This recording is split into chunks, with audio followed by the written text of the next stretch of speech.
Talking Football podcast. You're here with Jack Maiden, me, and James Martin and Ryan Steppel. We're going to talk today about the Premier League matches on the 31st of 10th, 2015, starting with Crystal Palace versus Man United. I've gone for a prediction of 2-1 to United. Crystal Palace on a little bad run, although I think they're a good team. As always, I expect Man United to concede, but I think we'll win late on. I don't think Martial will score, but maybe Depay will after coming back into the team after the Capital One Cup match. Over to you, James. You sound optimistic there, Jack. I'm going for Crystal Palace 2, Manchester United 1. I think United will score first. I think Crystal Palace have got too much pace for Manchester United, who are slow as hell. So therefore, I'm going for 2-1 Palace. Milky. It's peculiar that you think that Depay's going to score, considering LVG's constant criticism of the lad. But I think in this game, I think Crystal Palace may offer some difficulty with their pace against United's slow defence and slow build-up play. I think, although I don't know, either way, I think it could be 1-1. It's a tough tie to call, really. Yeah. Right, let's move on to Man City versus Norwich. I've gone for a straight 3-0 to win to Man City. Might even be more than that. I've got nothing really else to say. They've just got so much more quality. James? Yeah, you look at the cost of their team, and Kevin De Bruyne or Raheem Sterling cost more than the whole of Norwich. I've gone for a simple Manchester City 2, Norwich 0. I just don't think there's enough Norwich can do to have a realistic chance of a result at all. Ryan? 2-0. There's really nothing else to say on the topic, unfortunately, because City just have such a strong team. Norwich just won't be able to cope, I don't think. Right, Newcastle versus Stoke. I fancy a 0-0 here. I think Newcastle will get a reaction after their 3-0 defeat to Sunderland. I think they won't concede, and I don't think Stoke lost their last game in the Premier League. I just got a feeling it's going to be a 0-0. James? I think Stoke have a better team than Newcastle right now, not player for player, but in the way that they're playing. And I think Newcastle are low on confidence, so therefore I'm actually going to go for a Newcastle 1, because I think they'll score for Stoke 2. I think Bojan will score for Stoke.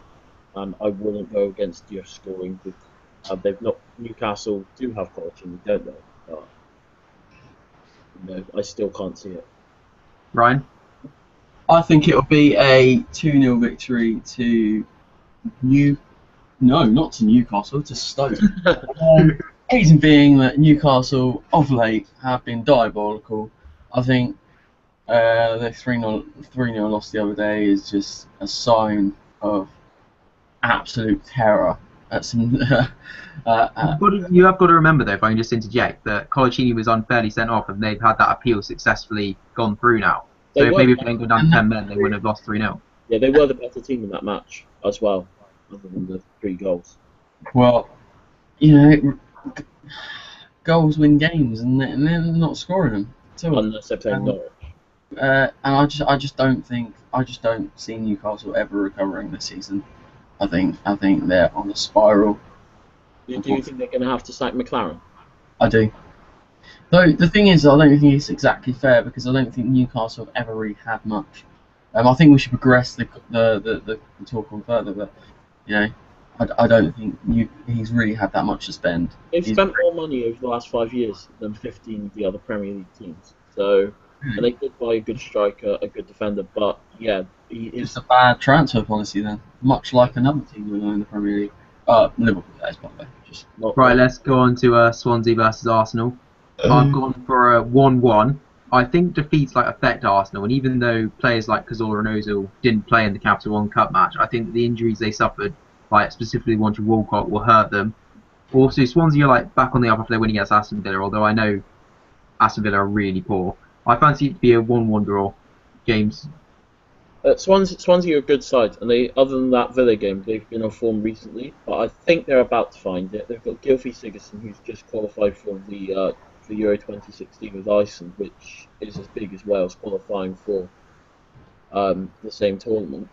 I just think that Swansea today go into it with the home advantage. Giroud's going to be the striker for Arsenal with Walcott out. I think they can handle him. I actually think that Swansea will win 2-1 today. I think that Andre Ayew will cause Arsenal's defence an abundance of problems. Ryan? I think that's rather optimistic, James. I think that Arsenal are going to win 3-1 away from home. This is primarily for the reason that I think that Arsenal have been absolutely sublime this season, as I sort of tried to discuss the other day. Sorry, guys. Just having an interruption from Milky's dogs here. Yeah. Yeah. Let's move on to Watford versus West Ham. I'm going to go for a 2-0 away win to West Ham. West Ham have just been so good away from home. I fancy them to win it. Payet is class. I have nothing more to say. James. Well, I disagree with you here because West Ham have been brilliant away from home. However, right, and Watford this season have impressed me, and you know they've got 13 points from 10 games. They've got a good defence. They've got in those 10 games they've conceded a goal a game. They're lacking goals, however, and I think that will be a problem for them this season. But I just think this game will finish 1-1. West Ham's defence against smaller teams has been iffy. Ryan. I think 1-1. I've not really got anything to comment on the matter. I just don't think that there's going to be a win by either team in this game. Right, West Brom versus Leicester. I've gone for a 2-1 away win to Leicester. I don't think Leicester's defence is particularly great. I think they'll concede to I can't see any West Brom scoring anything but a header. But after that, I think they'll do their usual trick of coming from behind and snatch a late win. I think West Brom are awful to watch and only set up to defend. I really can't see them winning. James. You would think that at home West Brom would set up a bit better. I mean, that game against Crystal Palace, the one that beat Yeah. That was absolutely dismal. And if West Brom decide to play like that every game, they'll lose every game, or at least they might get a couple of 0-0s that they don't deserve.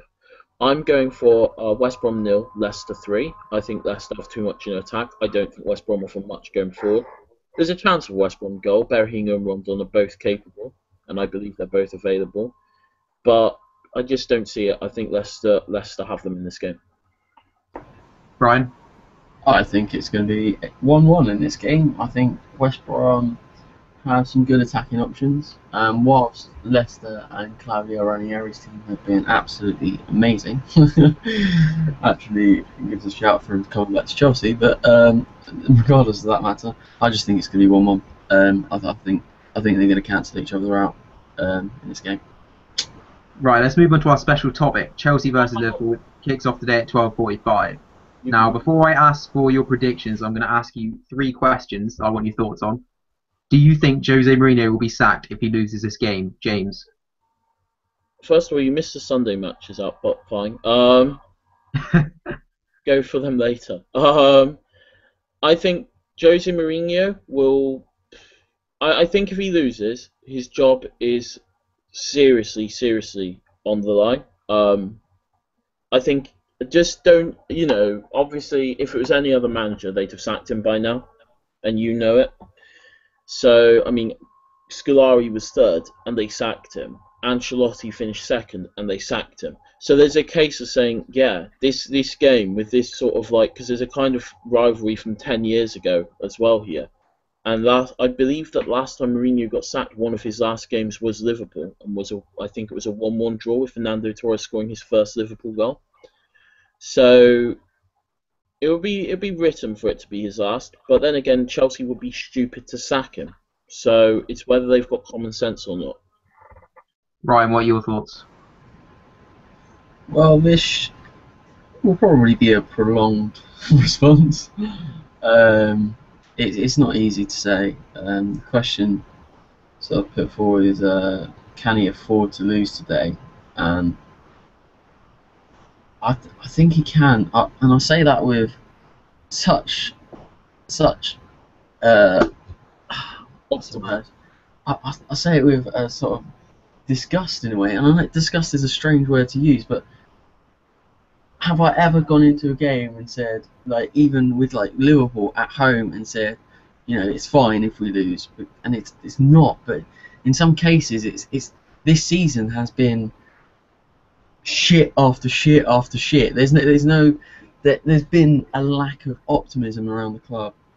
However, in the last couple of weeks, that Stoke game sort of raised my spirits a bit. And I don't think it's going to be a quick fix, whatever's happened. And I think even if Jose loses, if someone comes in, are they actually going to improve the situation straight away? Are Well, they actually going to change anything? And that's why I think no matter what happens in the next coming weeks, I don't think it's necessary to always blame the manager. And I don't, obviously he's not helped himself. I blame either. Talk about that, but you know, he's got to in the January transfer window. He may make some changes. He may buy in a player who can turn the season around. Let's not forget that we are. It's the 31st of October today. You've still got a large chunk of the season to go, the majority of the season to go. So, but my question to you guys would be, you know, if he does lose today, you know, who would you have in? Who would you? Let me go move on this point because that's what I was going to say. You've got when you think about because off air earlier I said Jose Mourinho would be sacked if he lost this game, but now like thinking about it, who can Roman Abramovich really bring in? Who would he want to bring in? I think obvious candidates like Diego Simeone, Atletico Madrid, but is Simeone going to want to come to Chelsea? He doesn't speak English. He's doing well at Atletico Madrid. I don't think there's much chance. Jurgen Klopp's gone to Liverpool. Carlo Ancelotti isn't going to come back to Chelsea after he was sacked by Abramovich. And all the other candidates aren't good enough. I've heard 3 managers rumoured with a job in the last 24 hours. 1 as an interim and 2 as permanent. The first one was Carlo Ancelotti, who's apparently interested in a return, should the right offer come in from Chelsea. I don't believe that. I'm not sure whether to believe that too. The second one was AVB, who's leaving. Can't see it. Again, I can't see it. And the third one was going interim for the rest of the season with the one and only Brendan Rodgers. That was the Belfast Telegraph who reported that. Believe what you want to believe, but they claimed that one. I personally think Diego Simeone right now, he's just drawn with Deportivo and is starting to fall behind Barcelona, Real Madrid and possibly Celta Vigo in the league, although he'll still come third. He may be interested, but it's also, I think the one thing you missed out is how much it's going to cost to sack Jose Mourinho and then buy out Diego Simeone's contract. Altogether, that's as much as an Andy Carroll. That was going to be my point. And let's not forget, if Jose was to be released from his contract, it would cost £37 million. It would also cost an estimated £15 million to take Simeone out of his contract. So you're talking about 50 or 60 million. And so my question to Roman would be, well, if you've got 50 or 60 million that you're happy to just get rid of a manager and buy a new one in, why not just spend it on the players? Why not go into January and spend 50 or 60 million on a few players and reinvigorate the squad? Because the thing is, I've understood when managers lose their jobs because they've not really done anything at the club within a certain time scale, or because the performances haven't been good enough over a long period of time. But when you've got a manager who you know has done it before, who you know has a sort of an addiction to building these title-winning teams, why would you throw it all away? And another question I've got for you guys is,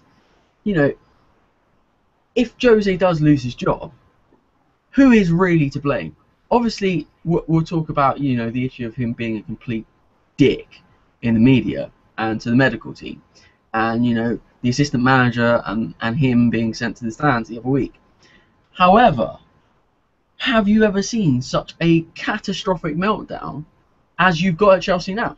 The whole club's a meltdown. Let's be honest about it. I mean, personally, I think you should just blame it on Eva. James, let me just before you carry on, there's an interesting statistic I saw. After the Eva Canera incident, Chelsea have lost half their matches. Yeah.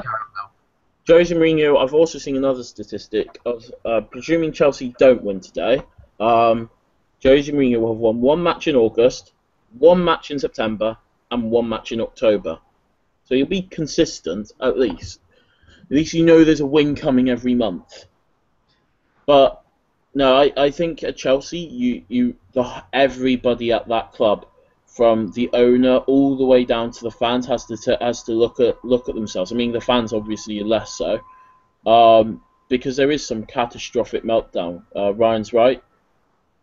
I've seen it before at other clubs, and I never expected to see it from this Chelsea team. I've never seen it from a team that's won the title.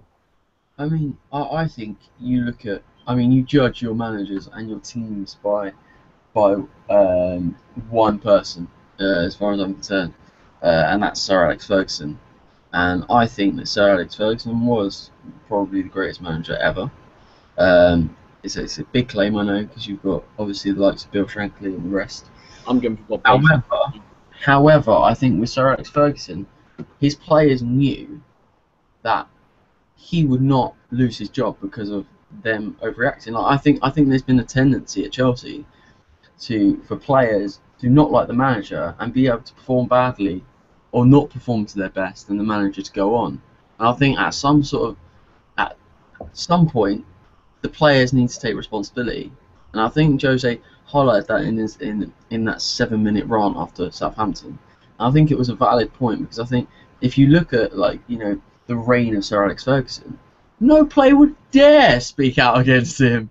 He would beat the living crap out of them for a start. No, well, that's not true.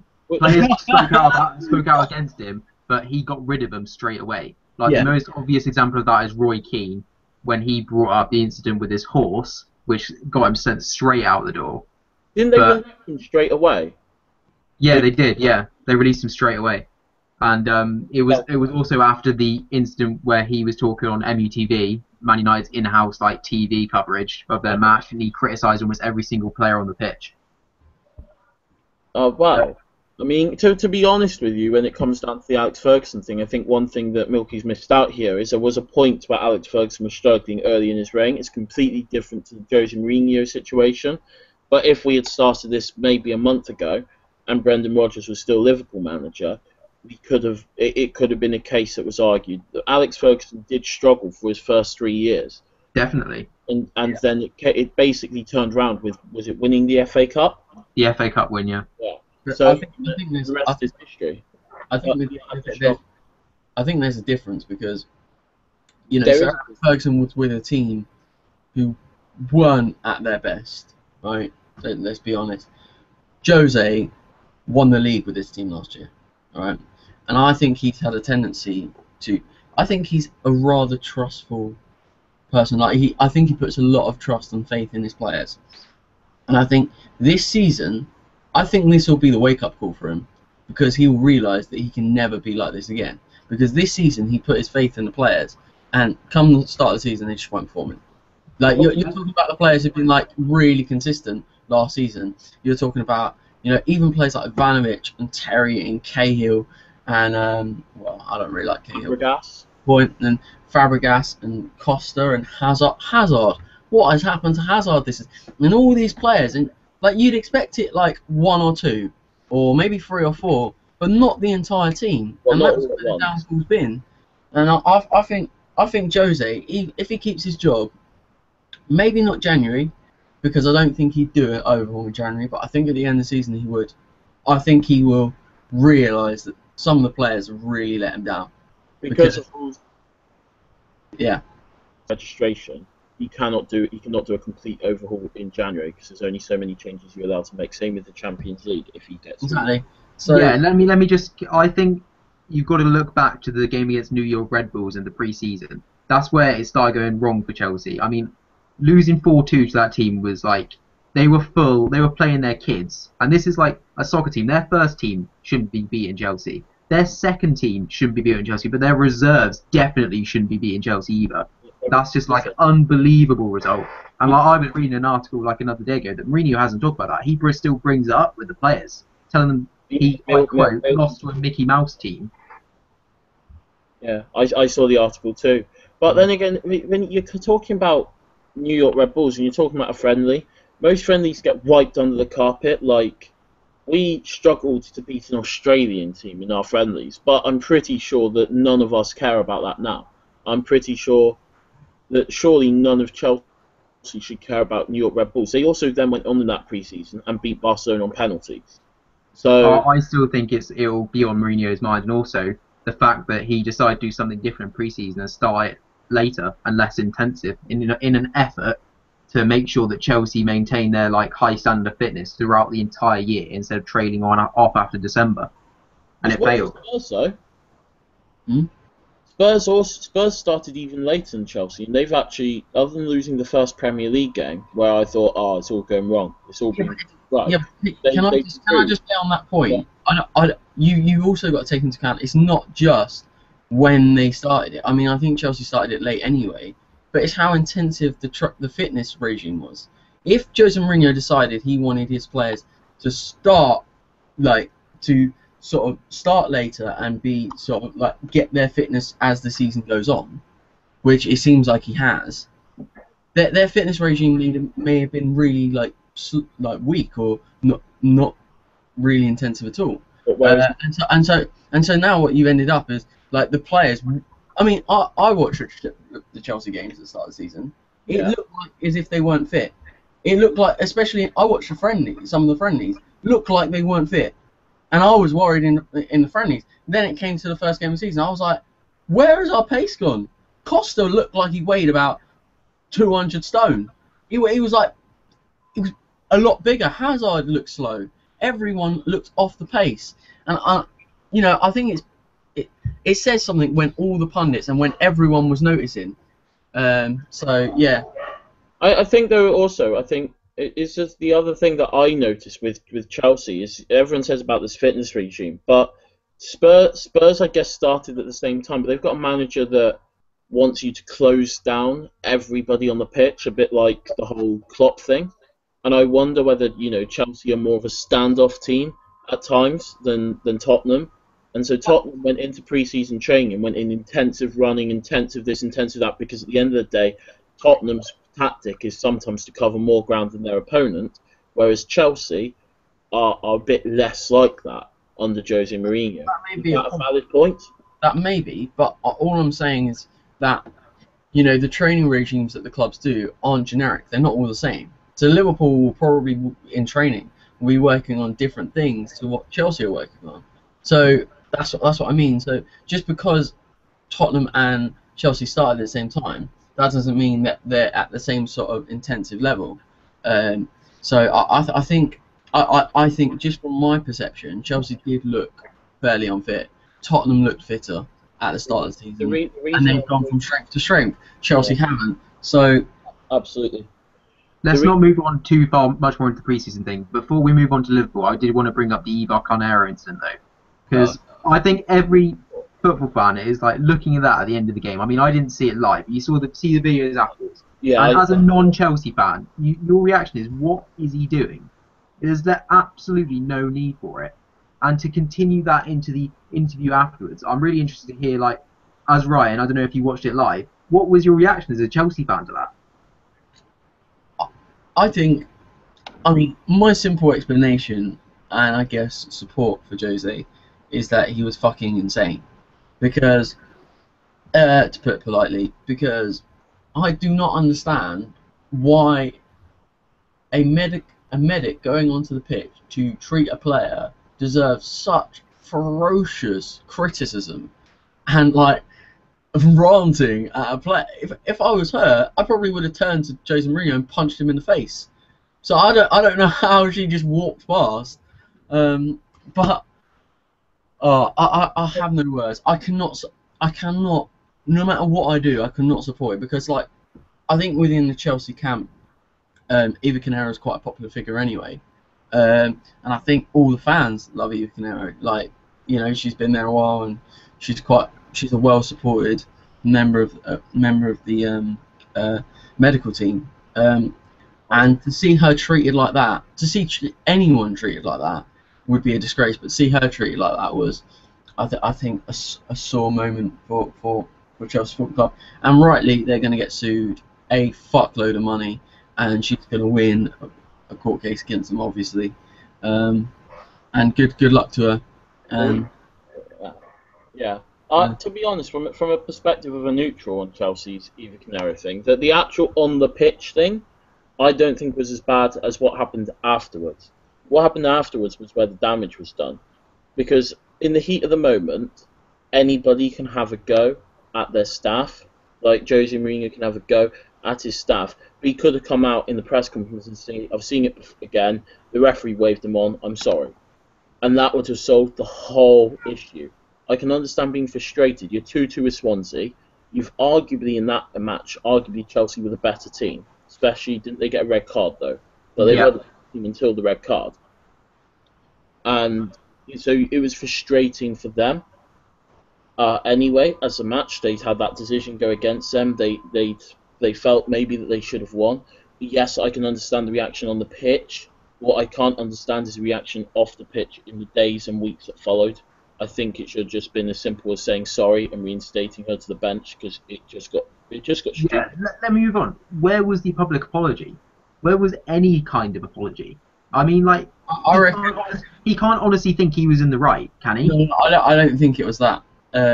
I think he is an ignorant person anyway, but I think that he may have been advised not to say anything at all on the matter.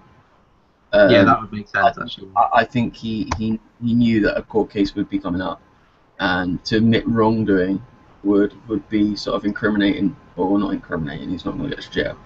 I hope. Not a criminal court case. Would be a mitigating factor in the case, I think. So I disagree. I think he's just stubborn.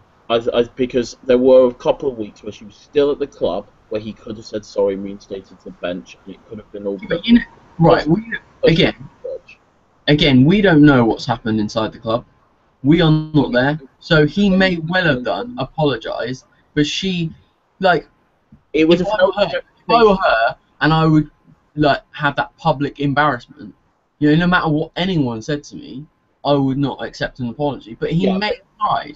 You don't know that. So let me just interject again. Like, it's true that he may apologise to her, but you got to remember, I think what set Chelsea off is Eva Carneiro thanking fans on Facebook, and whether that's right or wrong, like, that they got annoyed about that. That's what caused them to effectively sack her. There's also another point that I wanted to make, that if you didn't know, that the rules are for the medical team, if the referee calls you on, like the referee did in that match with Eden Hazard, the medical team are obligated to come on.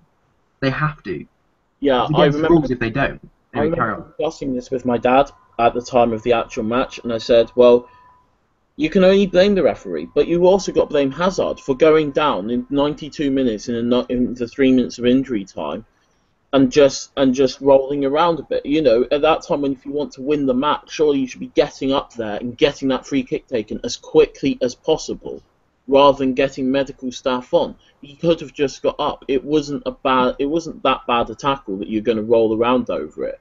If I recall correctly, though, I don't think he really rolled around that much. I think he was taken out, and I think he sat up, but the ref called him over or something. I don't know. Maybe he should have said no to the referee at the point where the referee... Some reports said that Hazard himself asked Reeve to call the medical team on. Alright then, that's fair enough. That's only some reports, though. Party, isn't he?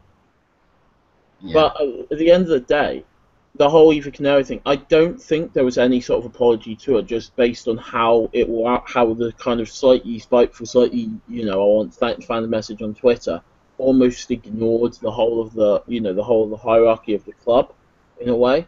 And I just think that I think Jose Mourinho's been stubborn about it. I think if he had come out and publicly said he was sorry, he could have actually made it water under the bridge, because people have been like, fine, he's actually seen the fault. Yeah. I just want to make one final point on this, and then we'll move on to talk about Liverpool.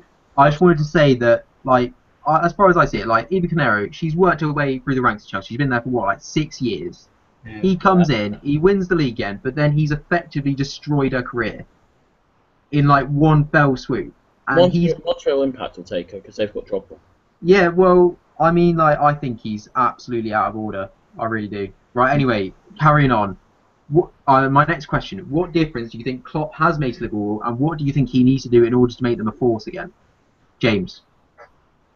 Well, it's difficult to make changes to a team as with 3 days before the Spurs game and then with 2 games in a week. I think we might see more changes when we've got a couple of weeks, the next international break and things like that.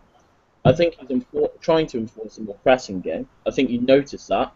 I think the problem at the moment is that it's the same problem under Brendan Rodgers to an extent, that the quality when we're on the ball is so poor at times. Against Tottenham, we were good off the ball, but on the ball we were poor.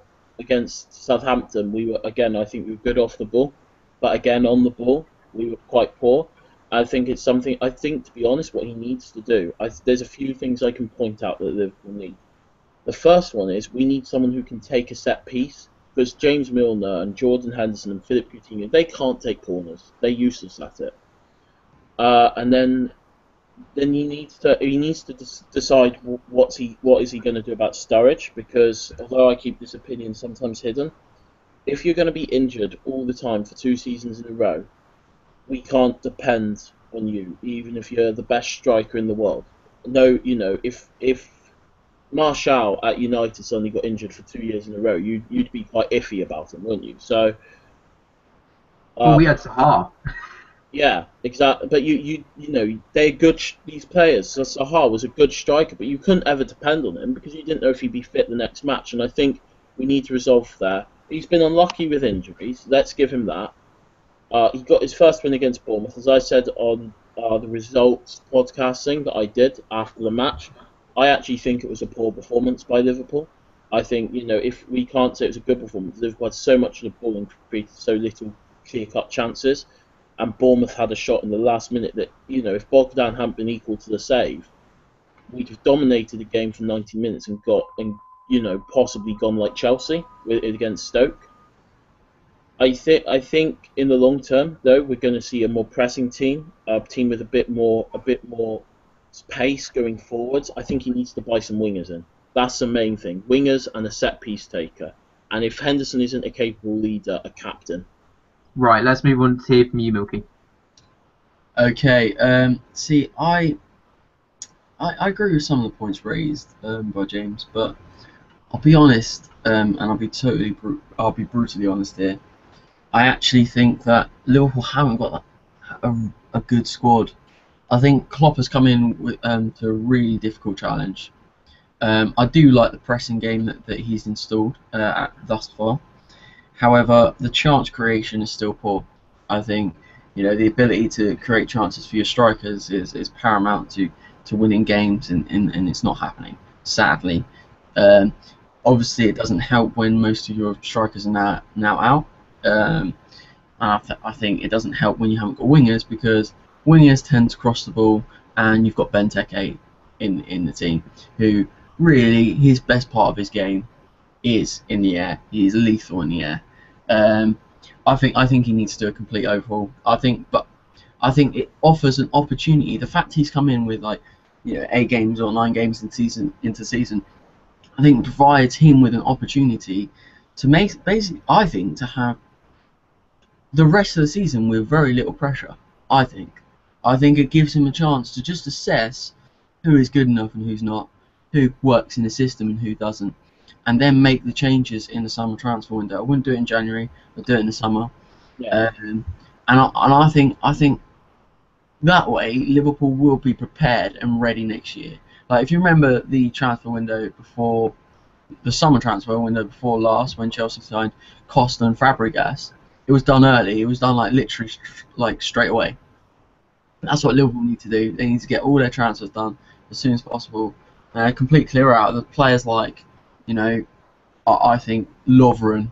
I don't think Lovren's a great player. I think he's an okay player, but he wouldn't reach above a mid-table team. Yeah, Milky, I'm going to go further with that. I'm going to say Lovren is one of the worst cost-effective buys in Premier League history.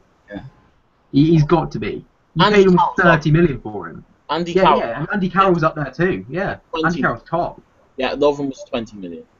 But the good thing with Klopp coming in, regarding him as the 20 million Lovren, Emre Can, Lucas, these players that might have been slightly tipped to the wayside under Rodgers, Mourinho, another one, now have 30 league games from the time when he came in to prove themselves to the manager. And I'll get my points on this quickly. I think that if Liverpool can't beat teams like Rubin Kazan, and I know Klopp had just come in, but they can't do anything but win against those teams. I know that their squad is poor, and I personally don't think maybe only one player out of all their entire team will get into a top 4 club in starting 11, and I think that's Daniel Sturridge when he's fit. I think every other player isn't good enough for the top 4. But to be honest, I don't think United's players are. Well, that may be a fair point, James, but your squad is half as good as ours.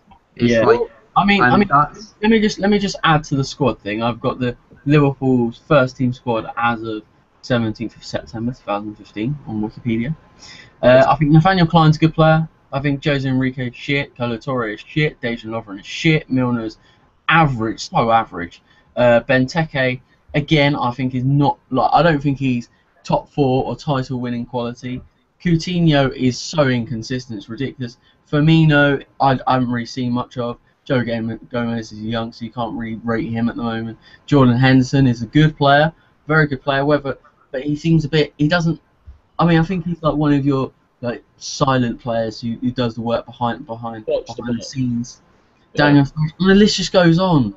Like Lana and Lucas and like Joe Allen. Like Can I come in here as a Liverpool fan? Yeah. But can I come in here as a Liverpool fan regarding the thing?